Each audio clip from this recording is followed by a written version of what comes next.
All right. Today we're live again, once again. First of all, we'd like to welcome to Law and Disorder.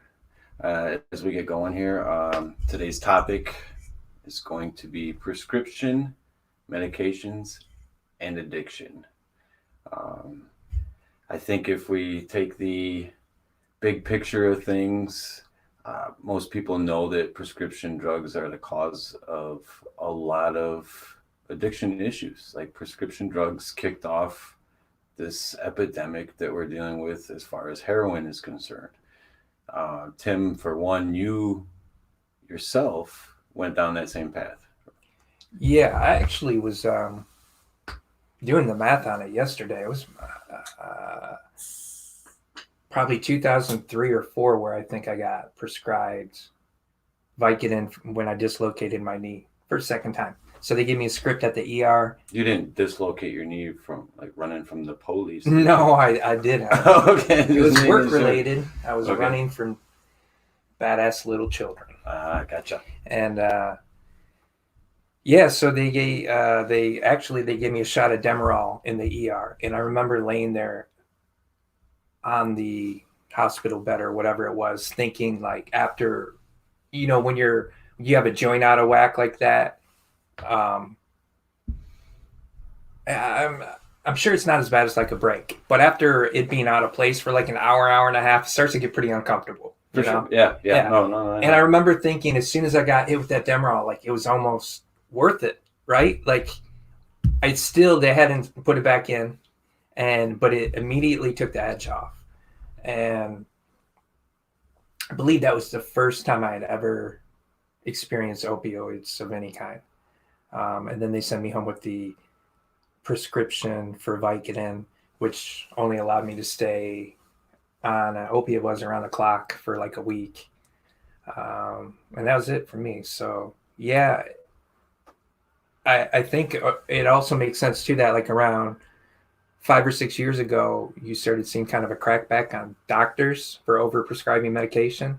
And that's also, I think, where you started to see heroin really make a comeback too, Right. which only stands to reason. So, And at some point, it's a cost factor as well. oh, that was Yeah. 100% for me because the only reason not to do heroin instead of, say, Vicodin is the stigma, right? You don't have to shoot it. So it's not Right. like, oh, I'm afraid of needles. No, you don't have to shoot it. You can snort it. Snort You can it even and smoke smoke it. it. People don't realize that.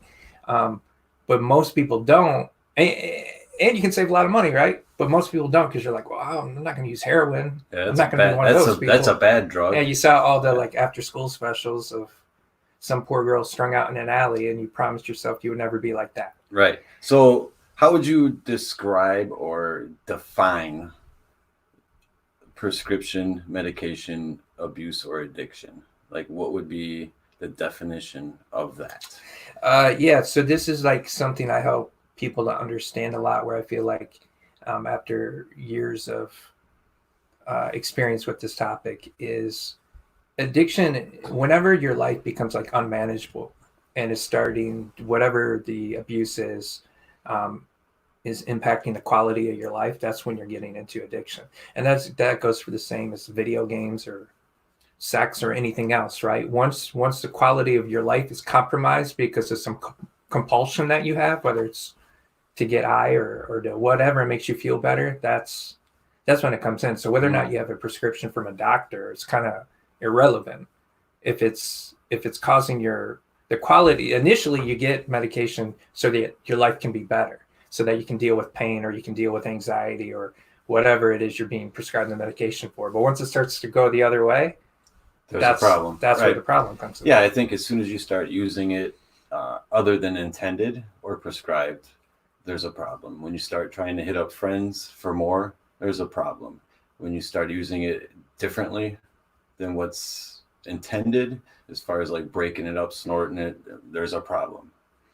I think those are all signs. But like they'll say in AA is, if you look to those signs, you can find ways to disqualify yourself, right? You can say, well, I don't drink every night. Yeah. Or I only drink 12 or less, so I'm Sure. not an alcoholic, Yeah. right? Sure. So I think while yes, what you say is true, I'm always quick to point out that it always comes back to like the quality of your own life, because Well, I think one that's actually going through some sort of addiction would have a completely different definition as someone looking in from the outside. Like, that's true. yeah, Of it's, course. yeah, I don't do that. I Right. don't take them, even though they're just trying to skirt that gray area on, the actual times they should be taking these meds as prescribed. They just are going to have a different definition. Definitely. Yeah. And normally, like, where I don't know if it's denial. I don't know if it's we're always the last to notice. Maybe sometimes we're the first to know. But I know there's a girl in a meeting the other day, and it was her first or second meeting, and she said she wasn't sure if she had a drinking problem.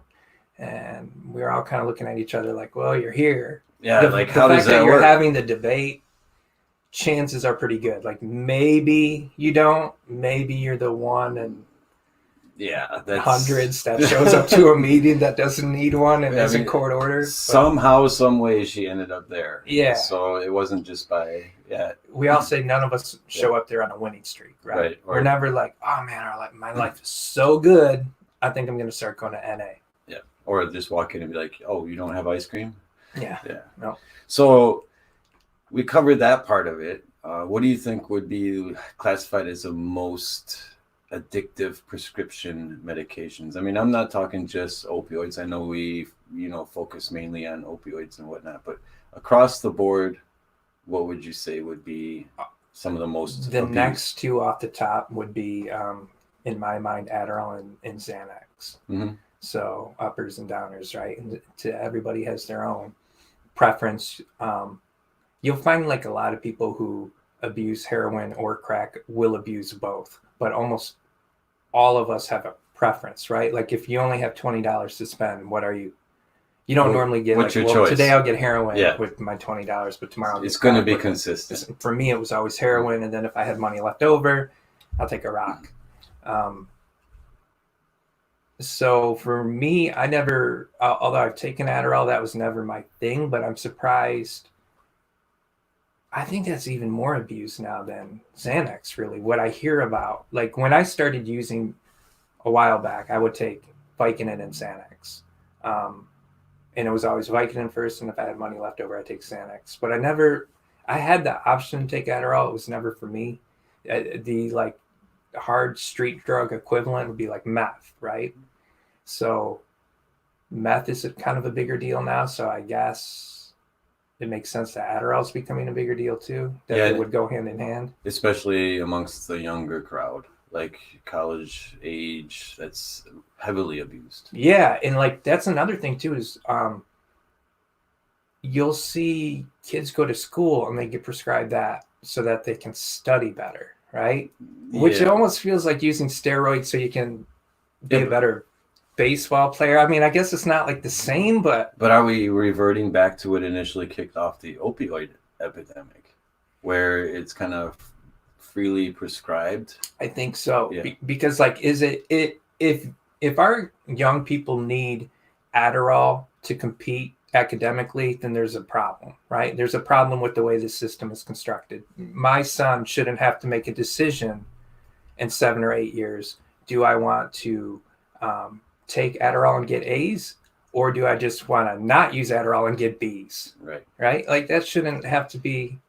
But it feels like some kids do feel like that's a choice they have to make. If I'm going to stay up all night and study, then I need this. And if I don't stay up all night, I won't perform as well on the test, right? So, But are they, at some point, they're not even studying anymore?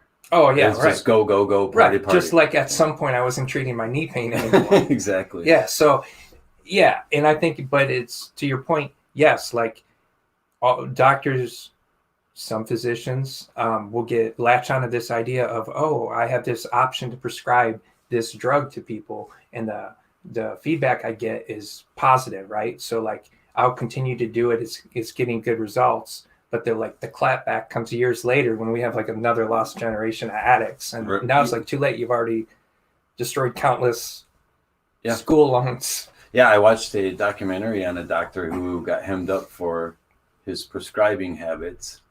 And one of the things in his defense, in a court of law was in med school, they taught us if you can take someone's pain and make it go away to where they can live more comfortably, then you're doing your job. So at some point, he was truly possibly believing that, right? That, okay, I'm helping people as I'm supposed to. Right. But then it goes on and it shows how he kind of evolved to the big dope dealer that people actually sought out on the internet and went to see from across the country. Yeah, pill mill. Yeah, so now you have a problem. But yeah, that's, some doctors or physicians, they may feel that they're helping people, but are they looking at all options? And I think that's where we, as people, know many others that are taking prescription meds, and it's those signs that you have to look for that I think determine, what are they abusing or not. It's a tough call because you have the argument, okay, I've been suffering with pain my entire life, been taking these meds, I function, I'm not abusing. Right. But and it's not fair to that person for Right. them to be penalized because someone like me can't handle it, right? When I'm statistically kind of the minority, right? Like, statistically, yeah. so Especially nowadays. So for every addict like me, there are like 19 non-addicts walking around America, right? Like I think 7% of the population or something. I'm sure that number's going up all the time. But like, so you and all your loved ones shouldn't be penalized if you have chronic pain because I can't handle pain medication. But of course, that doesn't have anything to do with whether or not our doctors are exploring every other option first. Well, and I think it's a learning curve because, like, as an addict, if you know somebody who has chronic pain and sees that they're getting what you need, guess what? You are now a participant in chronic pain. Yeah. And that's what the physicians deal with on the flip side of things. And I think that's initially what overran that whole process years ago before we started cracking down on that. I don't know if you're aware of, there's a documentary that just came out on Netflix called The Pharmacist in the last couple of months. I've seen it, but I haven't watched it yet. I've been quite busy with some other things going on right now, which I'd kind of like to mention. If everybody would keep Natalie in your thoughts and prayers. For those of you who don't know who she is, she's a good friend of ours, and she's going through some medical stuff right now. So give her a shout out, and I'm sure she's watching. Yeah, she's one of our top fans. For sure. Facebook official top fan. Yeah. She might as well just be Law and Disorder. And if you're looking for something to do, Natalie, pop up The Pharmacist on Netflix because it's a pretty good little I think it's like a four episode mini doc about a guy who's a pharmacist in a small town, and one of his sons overdoses, or no, one of his sons gets killed in a drug deal gone. Oh, okay, yeah. But he begins to learn more about addiction because of that, and just takes an interest in it, and he realizes there's a local doctor who's like keeping just crazy hours. Like she's open till 2:00 in the morning. There's always a line out the door. That's insane. It's almost like a marijuana when they first started going with marijuana. Yeah. He takes it upon itself to get a little. Yeah, I've seen that. I just haven't gotten around to actually watching it. And if you don't have Netflix, just write Joe off the air, and he'll give you his password. Yeah, sure. Yeah, he'll take care of it. That's not legal, right? Oh no, well, that's true. Joe can't ask me for Joe's password. I give it to you.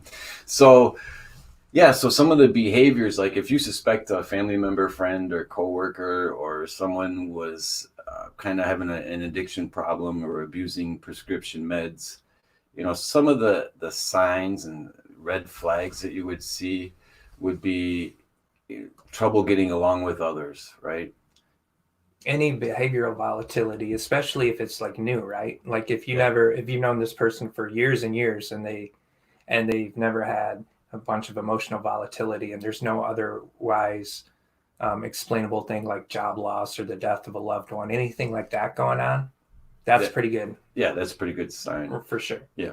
And then you have they just kind of tuck away from life. Like they're not taking up their hobbies anymore. They're kind of like just not doing anything, or they're either sleeping all day, or if they're taking one of the different medications, Yeah, it could be it could be on. change in sleep habits. Whether Yeah, it's we'll less just or put it that more. way. Yep, less or more. The hobbies was a big one for me.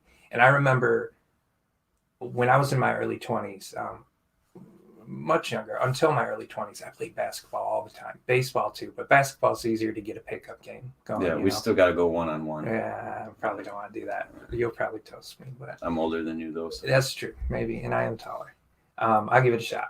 But so it was one of my like true loves in life. Like it was just because you know what it's like. It's just you forget about everything else. You're just playing, especially if you're halfway decent, right? So you have some kind of success. For sure, It it's almost great. It's that adrenalin and competition. All the endorphins get rushed. Nothing else matters. And I remember like being in my 30s and being like, I wonder why I don't play basketball anymore, right? Like wondering aloud to myself without realizing the obvious answer was because, well, I don't do anything anymore. I just get high now. Well, see, I was going to say there's no basketball hoops in trap houses, I guess. That's exactly right. Well, there's sometimes broken down ones on the driveway hanging out the garage. Or nailed to a tree. Yeah. But that was one of the first things that came back to me was a renewed interest in things I used to love, like basketball. And I remember playing and being like, oh, I forgot how great this feels. I forgot just the reward in doing something like that is something that we lose in addiction so quickly. It gets such a... Well, it's not only that reward, it's just you're lacking the motivation to either get out of bed or quit zipping around because you're on something else. Motivation's a huge one too, and I think that plays into the depression part a little bit too. Like there are times where I have to push myself to do things now because I know like I'm not as depressed as I was in my teens when I started using, but at the same time I know I'm not where I will be in another year or two, right? My brain is still recovering. So it is an effort on my part to do things like go to the gym, and I'm always glad I do it, just like I'm always glad I go to a 12-step meeting. Sometimes I don't want to go, but when I walk out of it, I always feel better. Right. It's just getting over that initial hump of getting off your motivation. ass. Yeah. And I think that's one of the big ones is, if people start tucking away, not following up with things that they've liked to do before, such as hobbies, or it could be something as simple as shopping, right? Getting out of the house, doing some things, we all have our things. Yeah. When those stop happening, then that's usually a sign. But you have some people sleep more, some people sleep less. Some people eat less, eat more. Yeah, they call it the crack diet, heroin diet. Yeah. Like I've gained a lot of weight since I quit using. Probably 30 pounds or more. Well, I know you gained at least 5 since last week. Yes, probably since last week, dude. Like I pay attention now. Never in my life in 40 years have I like really paid attention to that. But I'm starting to be like, oh shit, I can't. Like I got to knock this off. Like I needed to probably put on 20. I don't know if I needed to put on 30, but so you change. You just change as a person. Right. And the longer you're in addiction, the more like startling it is when you come out of it, right? Because I've never been like a middle-aged adult with a normal metabolism before. That's been put to the test because of drug use, right? Like one day I was a 23-year-old non-addict, and now I'm like a 30, 40, almost 41-year-old recovering addict. Mm-hmm. And so there's no like transition there, right? I didn't just like and another thing that blew me away too was I used to always sleep till like noon. And the only reason I would get up before noon was to either work, hang out with my son, or go get high. And now I wake up every day at like 6. And I could wake up earlier a lot of the time. I'm like pushing my head, like holding the pillow over my head. Like I still have time. I know I could still fit in another 15 minutes. Take advantage of it, right? And it doesn't always work that way. No, but it's just amazing, like how different and I would only work in my late teens, early 20s. I wanted to work like second shift, right? I wasn't waking up and going to work at. Yeah, but Yeah. I think a lot of people at that age, Right. you don't want to. But get again, up. there's no transition for me. It was just boom. Just from all one- of a sudden, here we are. Like, there's no way. Like, my son will starve to death before I work second shift to provide for him. There's just, I'm sorry, Julian, you know this to be true. Yeah. Least of all will I lie to you. Yeah. So, like, there's just no way. Like, I would rather work an 11-hour shift first thing in the morning than like an 8-hour shift that begins at 3 o'clock. Yeah. And so, Yeah. habits change. Yeah, so like you can almost say priorities change. If you're not getting out of bed to go like to work or whatever, and you're getting out of bed to go get high, I mean, one could argue pretty strongly that your priorities have changed. Mm-hmm. Yes. And I saw just real quick too. I feel like we should throw this out because we're noticing little software changes in the back. We're on Twitch now, right? Isn't this the first time? Yeah, we're on Twitch. Am I revealing that too soon? No, you're good. We're on Twitch now. So if you have a Twitch account, Julian, again, my son probably, I think he has one. I don't know who else might have one. I've only heard of Twitch before today. Yeah. Now I'm on Twitch. It's, Law and Disorder makes all things possible for me. It does. We're trying to get everywhere. Yeah. So as far as Twitch, you can find us. Our name on Twitch is law_disorder. So if you have Twitch, look us up. And YouTube. Yes, we Streaming are live on YouTube. Yes, we are live on YouTube as well right Pretty soon it'll be harder to not find us than it will be to find now. You us. have to avoid us. Yeah. Okay. So, moving right along, as far as the prescriptions go, you see that there's certain check and balances that are in place nowadays that weren't prior to, let's say 10 years ago, right? Here in Michigan, we have what's called MAPS. That's where all your scripts are recorded. Right. So there's no more doctor shopping. Yeah. And they did have a problem with that because it would take almost 30 days to record a script. So you had 30 days to hop your ass off, right? So, Right. Yeah. So I know Easter's coming around the corner, but you like the Easter bunny going just hop, hop, hop, right? So that has been shrunk down to a minimal, and I'm not gonna say any time frame, but I know it's probably within hours. I was gonna say it's got to be same day. Yeah.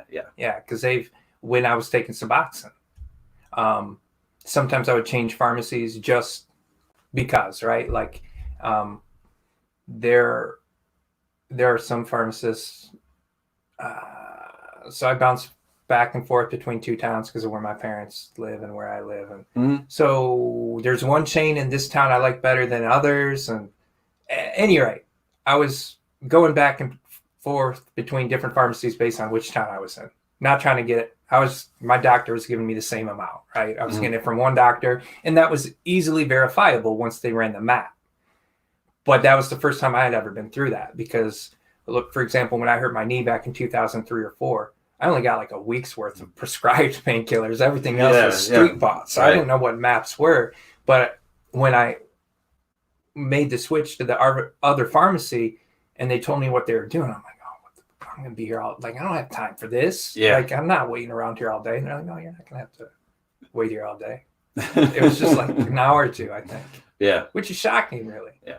Because what you're saying is, and I think that's just state by state, right? Yes. So every pharmacy in Michigan, basically, I don't know, there's a straggler in a small town somewhere, but probably every pharmacy in Michigan, the pharmacists, if they want to see, they can. Yeah. What you've been prescribed to, who's prescribed it to you, all that. It's just. Yeah. And if there's anybody listening that has an answer to this, I would like to wonder, in our state of Michigan, if you lived on the border of Ohio, Indiana. Yeah, that's a good question. Yeah, are we cross-referencing those data banks to catch those doctor hoppers? I mean, What are we doing there? Yeah, so Toledo's right by the border, right? Yep. Yeah, so you could see somebody, and if they're, so that's, if Ohio's laws are way laxer, right? It would stand to reason that people from downriver would zip into Toledo or someone within Toledo. an hour or two. Yeah, why not? Right? Yeah, of course. And I would assume. How long? Do you know how long Maps has been around? Didn't you just say? Oh, it's been around for a while. Yeah. It's just it was kind of it was non-functional because of the time frame it took to get these things recorded in the databank. Okay. So how long has it been like better streamlined? Oh, For Streamline. for a couple of years. A while. Okay. Yeah, yeah. So there was like a rising tide raises all boats, right? So you got to figure like even if Michigan came around to it first, by now all the neighboring states you would think have caught up. Well, yeah, But it was still a good question. right. And I'm just wondering if they're cross-referencing, especially on those borders, right? Yeah, I mean, you'd have to. You wouldn't think an arbitrary geographical line like that Yeah, would matter. But then again, when you're crossing through the wilderness of, it comes off of budget and funding. yeah, Yeah, wow. so that's a good question. So if anybody has an answer to that, fill us in one way or the other. We'll drop everything Yeah, at Yeah. any point in our lives. Yes. I'll pause whatever I'm watching on Netflix to read about that. yeah, for sure. Yes, because like MAP stands for Michigan Automated Prescription Systems. So OAPS. Yeah, so I don't see and OAPS. I'm going to do a quick little search. But yeah, it's one of those questions, you know. Yeah, I'd be really curious to see. One thing backtracking a little bit, I talked about how I felt like when I was younger, Xanax was a bigger deal than Adderall. But that it seems like now I see it at least 50-50, if not more people abusing Adderall than the benzos. Do you have like any just in the jails? Are you seeing, do you see a difference based on who's getting? No, we're as far as the jail's concerned right now, we're still in that opioid phase. But when I first hired in, it was more, believe it or not, it was more meth and Xanax. Really? Yeah. I mean, alcohol is always the top one. Right. And Because of that's driving offenses. Well, yeah, but that's the most abused substance we have. Sure. Okay. Because So it's legal. well, And not, it's yeah, socially acceptable. yeah, exactly. So then we moved on to, you'd have like one or two maybe come in that were, addicted to opiates. Then you move forward, you have maybe for those one or two opioids, you had maybe one or two Xanax. But we see Xanax occasionally, but it's not. They're usually taking Xanax with what you were Right. talking about earlier. And you're gonna just eat them, usually, right? Yeah, Like it's hard to catch yeah, it's a little cocktail because you'd have to have so many of them that you're not willing to eat all of them. Yeah. And anybody who's abusing of them. Yeah. I know a couple. This was years ago, probably over 10 years ago, about 10 years ago now, down in I think Wayne County.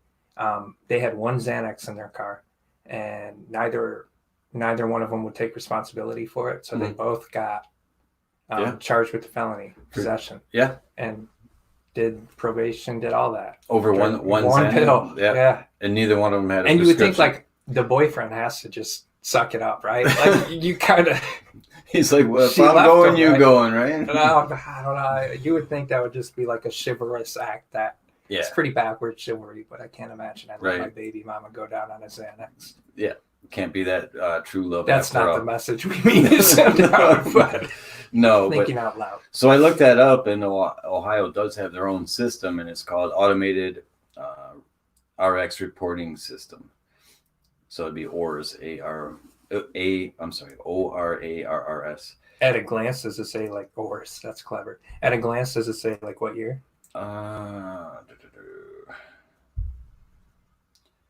It's established in 2006.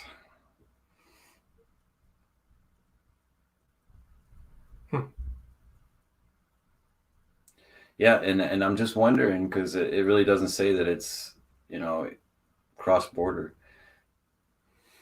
It's something we'll have to follow up on. That's See, definitely- and that's one of those things that it blows my mind. Like technology has come so far, sharing information. Like everybody wants to hoard their information, right? So Right. Michigan has established the maps, right? Why can we not just share? right. It would you would think it would be such an easy thing to cookie cutter over to another state and then Especially when you have just all be working on the same yeah, federal database. especially when you have like HIPAA laws in place that are federal, regulated. Yeah. Yeah, Maybe they are all the same, but each state wants to retain that little bit of ownership, so they name it but something. but are like they that. really like? Are they helping the system? Right? Or are they just kind of? I mean, you see that often. I mean, Ford could call their Impala an Impala, but they call it a Taurus, right? Yeah, I mean and you used to see that just like in law enforcement alone, like 10, 15 years ago, it was, yeah, we have this information, but you're not getting it, right? Really? Yeah, and there was not until like probably 6 years ago that we started sharing. So like one department could look up what another department had to do with a certain individual, And you're and talking county by county, yeah, and just I mean anything city. city, Yeah, yeah. but again, just statewide. Or can Yeah, you? this could go. Yeah, I mean it's basically a software package, and that data bank's shared if the agencies Opt permit in? it. Yeah, Wow. yeah, Yeah, you'd think there'd be a better spirit of cooperation for about all these things, and probably in time, right? yeah. I think And it's just getting like there. in our own town, we're seeing the local agencies Oh, sharing, cooperate. exactly. Right. Yeah, So I'm sure it's same yeah, thing. yeah. Um, one thing I didn't, I'd be disappointed in myself if I didn't get your take on was I saw that a nurse, and I hope I didn't, I hope I got all this information right. I think in Florida, got sentenced to 3 years probation for stealing prescription drugs from her patients, right? Mm-hmm. Now, when I first read that headline, I thought like, wow, 3 years is kind of harsh, right? Like 3 years coming from an addict's perspective, that's a long time to do in jail for that crime. But then when I read it again and saw that it was just 3 years of probation, not an actual, Not an actual jail sentence. No. She was not serving time. Right? no, 3 years. I mean, to people who don't know, 3 years is a long time for probation. That is a lengthy stretch of probation. Yeah, for sure. But- That's above and beyond. But so like this is somebody who, and I'm a recovering addict, right? Like I'm really sympathetic in these ways, but this is somebody who like theoretically was stealing from your grandmother, right? Who you could be doing hospice, home care, whatever, and taking your grandmother's in pain because of this woman. Right, and his extended pain, like it's Yeah. continuous because she's not taking every other one. Right. Right. Yeah. So did it say whether or not she was addicted herself or was, because a lot of times you see like cases like that where a family member or a spouse or whatever is struggling and they want to, like, I don't want to say self-medicate, but that's kind of what they're doing. Yeah, she was an addict, and this was the part that what she did was she did struggle with herself, and what she would do was she would replace her patient's morphine with water, like some kind of rusty colored water. Like nobody's we're talking gonna about people who had eventually- like a morphine drip. That's not like I hurt my knee and I think need I've something to seen get something. through Yeah. for a week. Like Yeah. this is like I mean, terminal illness type. Like this is really bad. and let's just pump some colored water. Yeah. To cover. Yeah, no, that's I did read something on 3 that. years Yeah. of just probation is not. That's not it. She knew somebody somewhere, because you would think a nurse or Right. Don't or you even take law- like a creed if you're a nurse? Yes, absolutely, but you would think they would be held above normal standards, right? I would think, I would think. especially on the job. I mean, there's integrity and there's a certain amount of that expected. She was probably working on her own, like you said, maybe home care, whatever, hospice, and she's probably working on her own. So she's trusted. Right. And every case has its extenuating circumstances, like how old is this person? Have they been in trouble before? How many people were affected by it? But no matter the variables, like I said, at first I just assumed like, oh, 3 years, that's kind of harsh, but it felt more right to me than just no time at all. And I'm sure I missed in there. I'm sure she probably did a couple nights in there or something like when she first got arrested. Right. maybe you Not just like don't know. real time. Yeah, for sure not. No way. 3 years probation. And did it give an amount of how many pills or the morphine what she was taking? It's a super short article. It just says like if she violates, she could be sent to prison for up to 18 months. But it didn't get into like the weeds on like exactly how many people she. Yeah. It was a really short like TV news article. Yeah, so we don't know if she the had stories. like a short stint of it, or they could only prove a short stint, because that's always a Right. factor as well. Yeah. I just my I keep going to like my grandmother was on hospice last fall, and I had never. It was hard. It was hard to watch, and I just remember the trouble like my mom and my aunt had to go through to like call in. Is it okay if we give her this much now? Is it like it was like an ordeal just to like help her, right? And that's what I kept thinking about, like when again, it's so bizarre for me because I'm always wanting to like rationalize away the addict's behavior and be less punitive and give everybody a chance. And I don't think incarceration's great. Yeah, and you as want a rule, right? Well, yeah. I mean, when you go through addiction, you kind of understand that she wasn't in her right mind at some point. Right. Right. So yeah, I'm plenty prepared to be sympathetic to anybody's cause like that. But I was like, there. If I feel like this is a slap on the wrist, I can only imagine Joe would probably.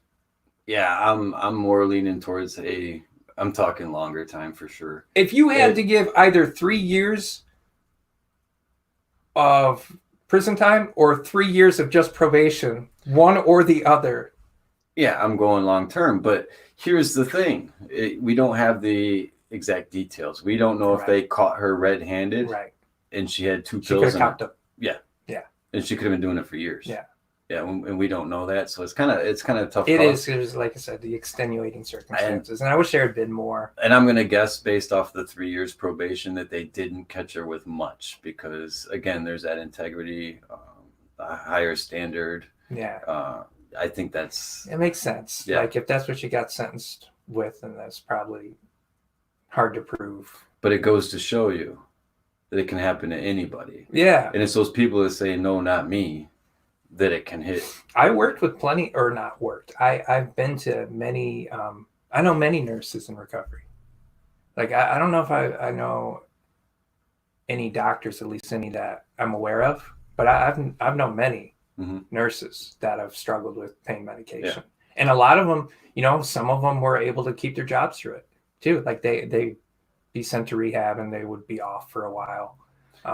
And I think that just depends on each facility's policies. Is it a medical problem or is it not? Right. Yeah. And then, and you'll have a facility that'll be really understanding with cases like that. But then I think I don't think you can even at the local hospitals like work there and be a tobacco user.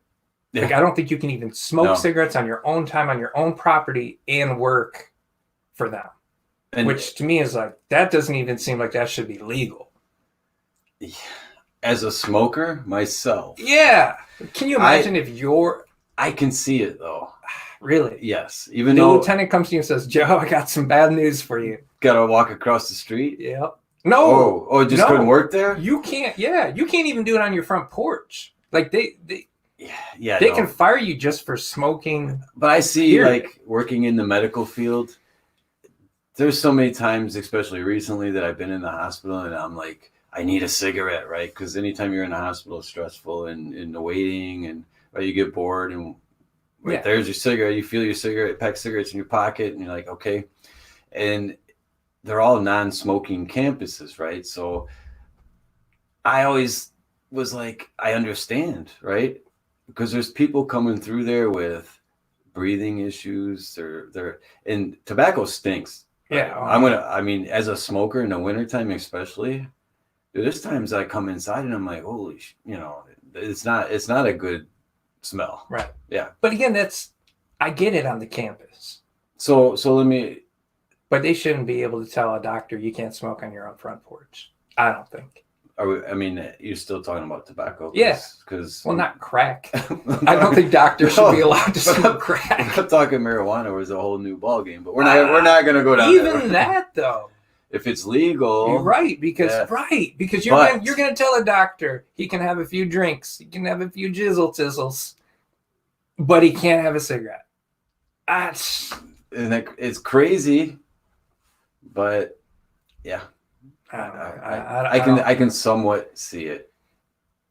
I don't do any asset protection for any large. Yeah, but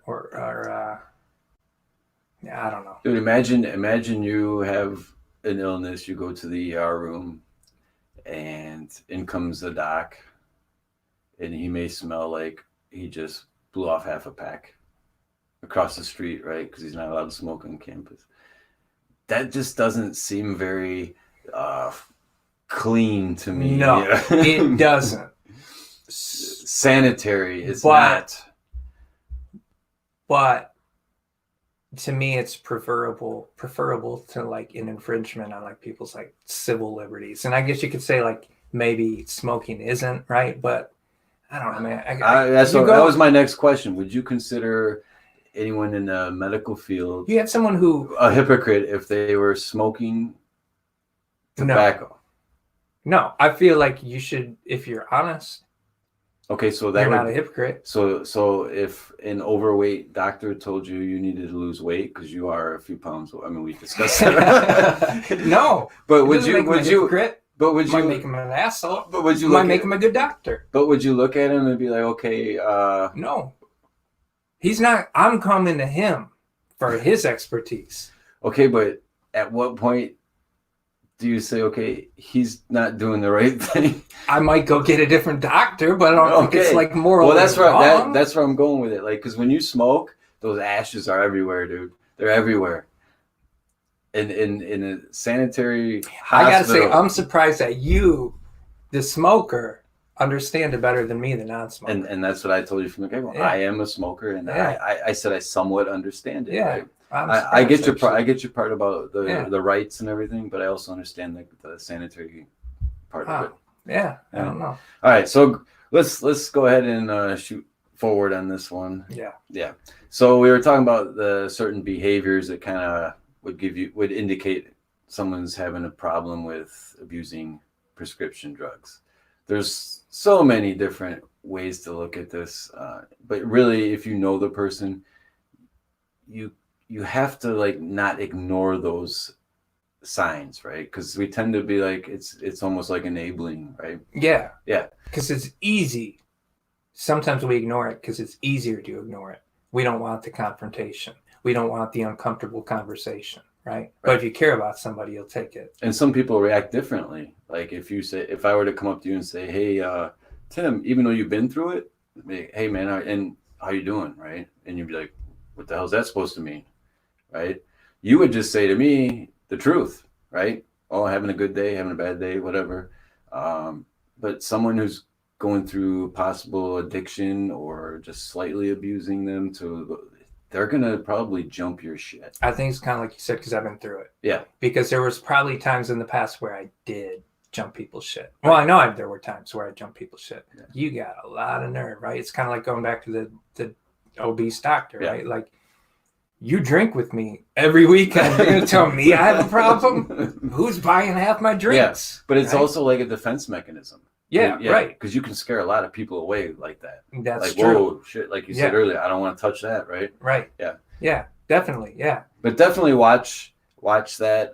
And I think the approach has to be not by one person. Like, I would advise that if more people see it, talk. I mean, you can even call hotlines, which will help you. I mean, there's hotlines out there not just for addicts, but there's hotlines out there that are willing to talk to you about how do I approach somebody. Right. And, I don't think anybody who ever, I don't want to say confront me, but tried to like address concerns with me that they had about my substance abuse were ever doing it because they got off on like, haha, you're a drug addict and I called you on it. Right. So like, I know. So if there's enough people in my life who are like saying, well, you might have this problem, I probably might have a problem, right? Because there's no like, my parents didn't have a vested interest in making me feel like a drug addict. No, My absolutely son's not. mom didn't have a vested interest in it. They wanted me to feel that way so I could change, if that's what they even wanted me to feel. They just wanted me to change. They wanted me to be okay. They wanted me to be healthy. They wanted me to be there for them and them for me. So it was never about like a gotcha, haha, I'm better than you, right? Yeah. I don't think anybody ever, not anybody like who was really in my life for any serious amount of time, I think it was ever trying to make me feel bad, you know? Yeah, right. Hey, I just was looking through the comments, and dude, I have a funny one.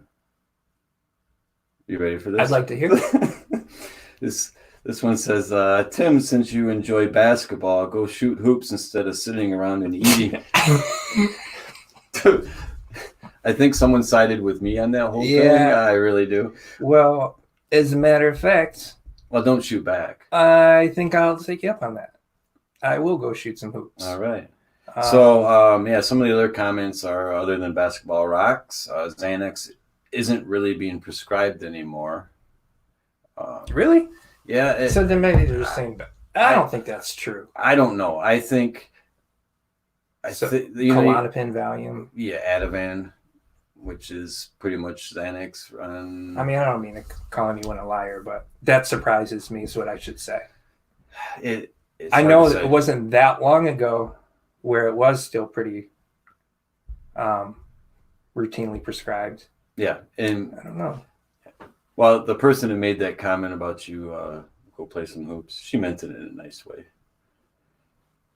Well, first off, I'm very thick-skinned because I am. Because you hang out with me. Well, because I hang out with you. Because I'm an overweight bastard, and no, because I've been a drug in drug addiction. Like you can't hurt someone's all feelings. The things I've heard, you know, like I've been called a crackhead in 2020. Well, it's funny you say that, because that is the new thing right now is don't call an addict an addict. Don't call an addict a junkie. And I'm just going to give you my opinion on that from the other side, right? It's I haven't gone through addiction, so I'm not going to take offense to those names, right? But somebody is saying, let's not call them that, right? But every time I've been in a room and openly spoken with people who have gone through addiction and are in recovery now, I can't tell you how many times I hear it back when I was a junkie or right. Yeah. And to relate to somebody, and it's kind of how you came into Families Against Narcotics. I openly told you, I can tell I can go up there and say everything I want, but I'm not going to reach them on a level that you can. I would be, I'm a little reluctant to say this, but I'm really confident that it's a good parallel. Have you ever heard a white person tell a black person not to use the N-word or not to call each other?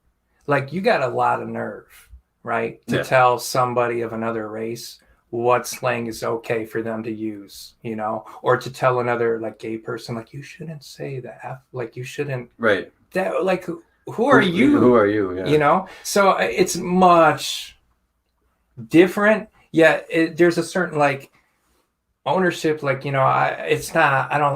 not offended if somebody tells me that I shouldn't use the word junkie, but I do just think who are you? How are you going to personalize my experience for me? Yeah, and really the only way you can halfway justify that would be trying to change the stigma.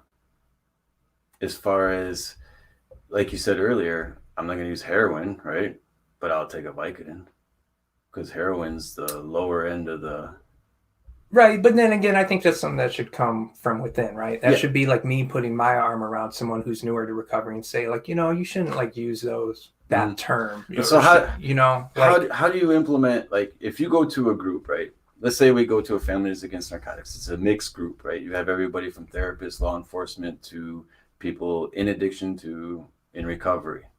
So if I get up there and say, when you were a junkie, Tim, right? I see where they're coming from that aspect. Right. Like, Because you I don't, can't say I it. don't, yeah. You can't call me that. Right. But if you get up there and Now say, you can, and I wouldn't be offended. But you know what I'm getting at. Right. But you can't just like, now we're flipping the tables. You get up there and say to one of the people in there that you know or know of and say, back when you were a junkie, they're just going to roll with that. yeah. They're not going to be like, whoa, Right. time out. Right. Time out. Yeah. Yeah. How dare you? Yeah. That's not right. going to happen. No. And again, I think it's coping, right? Like, we accept labels sometimes to cope with them. It's the easiest way to cope with what would otherwise be an offensive label, right? So I could get mad every time somebody calls me a junkie, or I could just own it, right? Do you think, like, I would just have to tend to think it would be situational. It is situational. I guess that's the difference. It's like situational, like person to person is one thing, but like as a...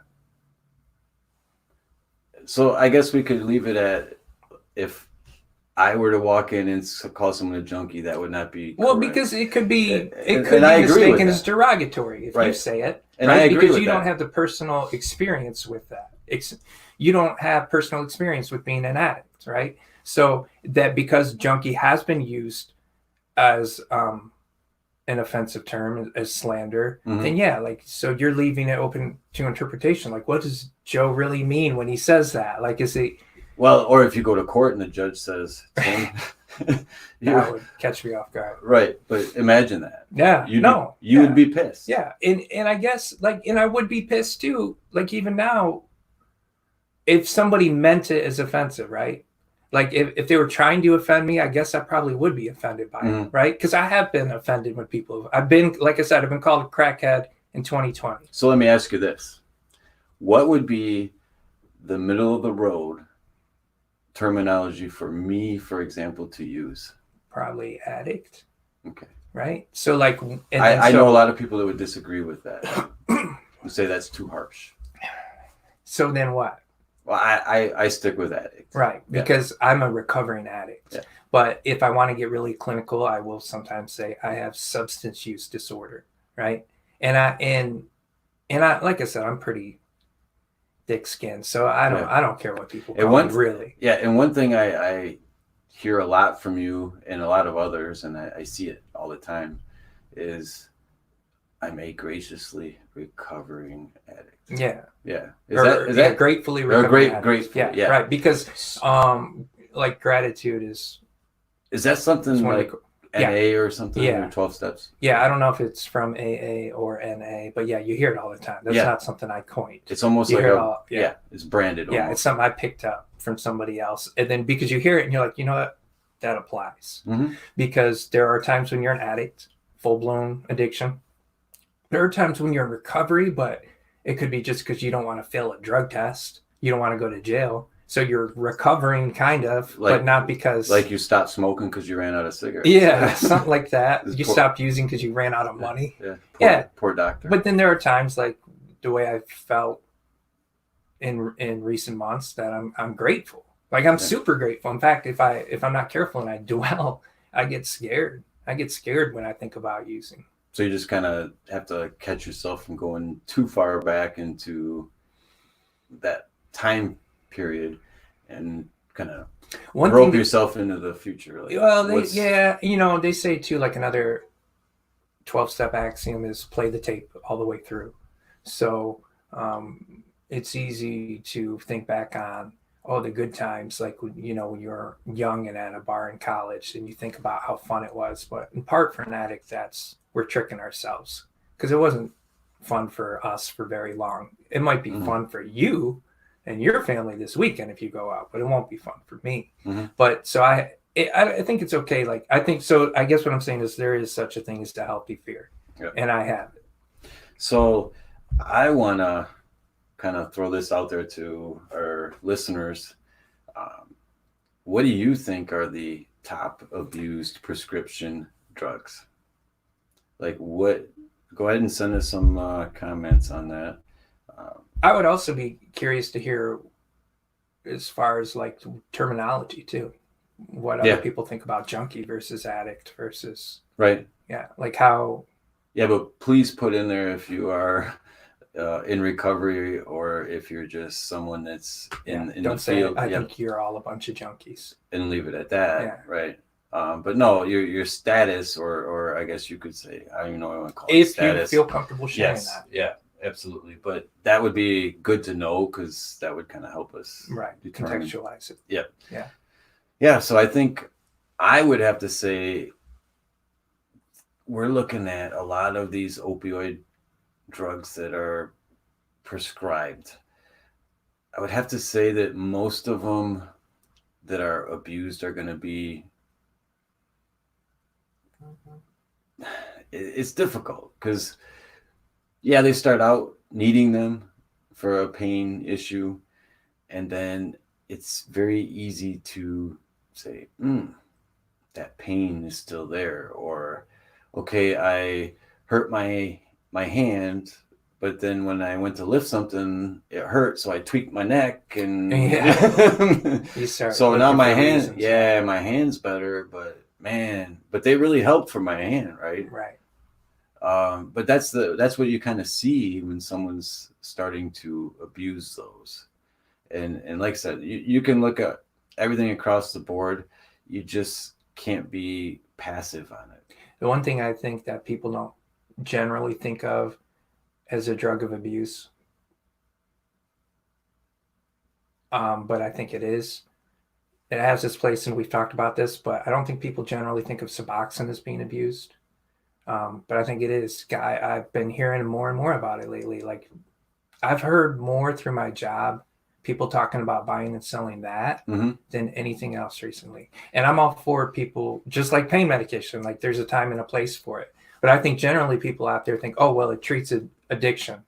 How can you abuse it? I have a golden rule. Yeah. If it has a street value. Yeah. It's not good. Suboxone does. Yeah. And that's not a judgment. Because again, if you're taking it as prescribed, right? So just like if you're in recovery for 15 years or 15 months for that matter, and you get hurt, and the only way you can continue to keep going to work and providing for your family is to take a Norco every 4 to 6 hours, and you succeed in that, and you're able to only take a Norco every 4 to 6 hours as prescribed, and your quality of life is better because it allows you to work, and you're not going the other way, and now you're spending your paycheck to buy more Norco when you get it, right? Or you're coming home and going to bed and disregarding family. So good. Yeah. Right. So good for you. Yeah. And I think that is, like we were talking about earlier, was the definition of prescription drug abuse would be taking it outside of those parameters, bugging it off friends, buying it off of friends. I actually knew a guy, and he actually worked in law enforcement. And he actually came to my house one time, and I was sitting on the porch, right? So I'm looking right at my driveway, and he pulls in, and he like total curbage, right? I'm like, whoa, like this guy is on a mission, right? Well, yeah, it turns out he was on a mission. Comes up and he's like, hey, how's it going? And he lives like 40 minutes away, right? So I'm like already suspicious. And I'm like, okay, how's it going, man? You all right? Everything good? Oh, yeah, just passing through the neighborhood. Yep, 40 minutes away, right? So then he continues on with, hey, my back's been killing me. You don't have any Vicodins laying around, do you? He didn't ask you for a Motrin, huh? No, he went straight to the big time, right? So I'm talking to him, and I'm like, if your back hurts, go to the doctor, right? Because you can't just like self-medicate. And I said, and I don't keep that in my house. Not a thing here, right? So he actually got pissed, and this blew my mind. He reaches over on the table, picks up my cigarettes, lights one up. He doesn't smoke. He hasn't smoked. I'll put it this way. He quit smoking like 20 something years at the time. Yeah. So my mind's completely blown, right? So I'm looking at him, and now I'm starting to look at his pupils, and I'm like, you cannot be driving, man. And he's like, what do you mean? And I'm like, stand up. he kind of wobbled. I'm like, I'll take you wherever you need to go, but you are not driving, man. No, I'm good. I'm good. And he already had set up to stop at the next person's house on his mission. Yeah. And that's why he didn't want me to drive him, because Right. I was on to him, right? And he suspected that, but it was a coworker. Yeah. And he went down. Could be a nurse, could be a law enforcement officer. And he went downhill quick. Do you know how he got started? Was it a legit? Yeah, it was. Yep. Yeah, it was a legit script. Can happen to anybody. Mm-hmm. And that's when you think, not my, family member, not my friend, not my coworker. Yeah, your coworker, your friend, your family member. We had the comment about Xanax, them not prescribing that earlier, and this is a little bit off topic as far as what you were just saying, but the pain medication is always in a way made sense to me, because even though you get addicted and you build up a tolerance, there's still a certain amount of effectiveness if you just keep taking it every 4 to 6 hours and you don't start ramping up. I've never understood how that worked with benzos, because it's like an anti-anxiety medication, but if you're prescribed enough of it so that you're always on it, does it not, your tolerance not build? Yeah. So at what point is it not effective? Yeah, I would just assume you would just be anxious if you didn't take it, but that it couldn't be helping your anxiety anymore. Well, I think there's some truth to that statement from our listener, right? So Xanax, I think they're trying not to prescribe it as much, and they're leaning more towards learning to cope, like coping mechanisms. How do we cope with this? Cognitive behavioral therapy. Yes. So I think that's the route they're going with it. And I know there's cases, they prescribe it, they have to, whatever.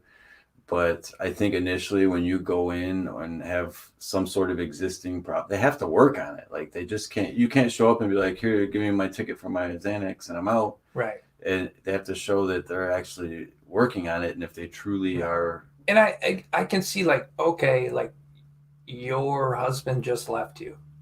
Your world is crashing down around you. I could see a doctor being like, all right, so here's 30 of them. This is all you get this month. It's all you're getting. This is probably all you're ever getting. After that, go find a boyfriend. This should give you enough time to go. Yeah, find a new boyfriend and get some therapy. Get that sugar daddy and it'll all be good. Yeah, because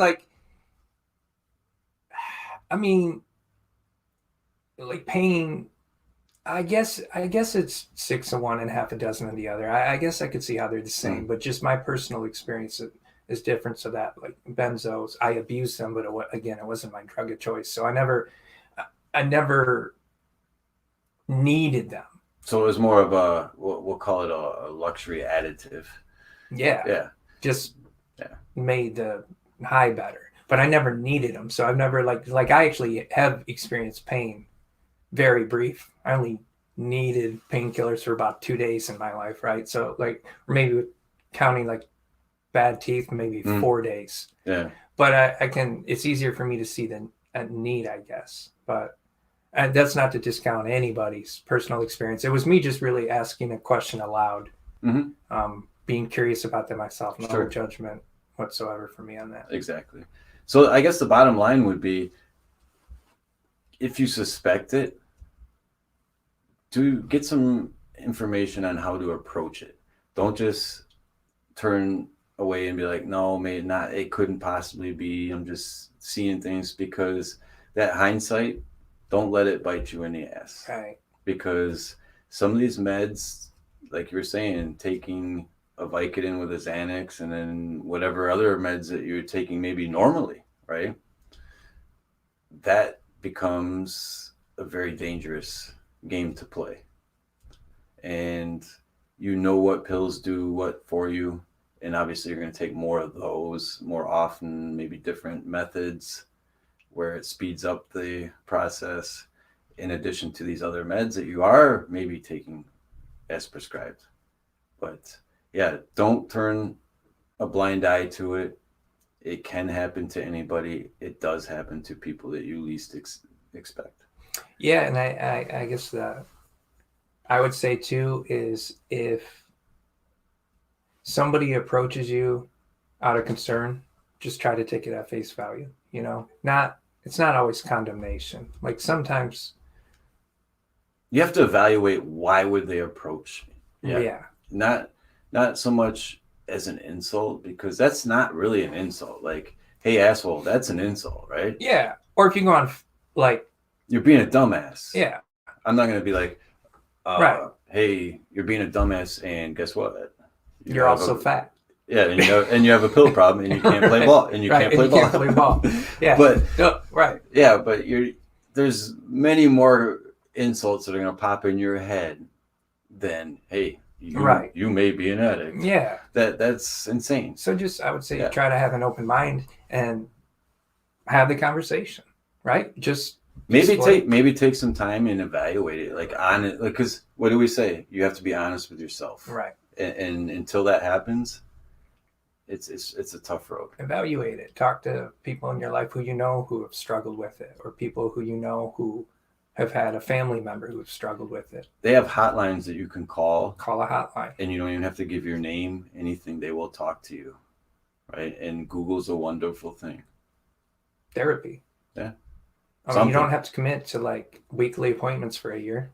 No, but just know that if someone approaches you, that means they're going to support you in that mission. Hopefully. Yeah. Usually. If someone cares enough I to say something. I don't recall anyone being like, I think you're an addict, and haha, I hope, Yeah. I hope your life is miserable because They may say you need some serious help. Yeah. But if you said, hey, can you help me? After saying that, you would think that they would be You committed. would think. Yeah. So with that, we'll wrap it up. I want to say thanks for everybody that watched live, and thanks for tuning in. yeah, and look for us on all social media platforms. We'll be streaming on YouTube as well from now on, and I think we're looking at maybe this weekend we'll have this episode back up on Saturday as a podcast. I hope so. I think we might have one or two in the tank. Yeah, so we're gonna be looking There forward should be to more. Yep, Saturday is gonna be a good day for Law and Disorder. Anchor FM. Apple Podcasts, Google Podcasts, Stitcher. iHeart. Man, it's been a minute since we've done this. Yeah, it goes on and on. Pretty much all major podcast platforms. We are there. We are now posting them on YouTube, so take advantage of that as well. Please do. Thanks for listening. All right, thank you. Peace out. Peace out.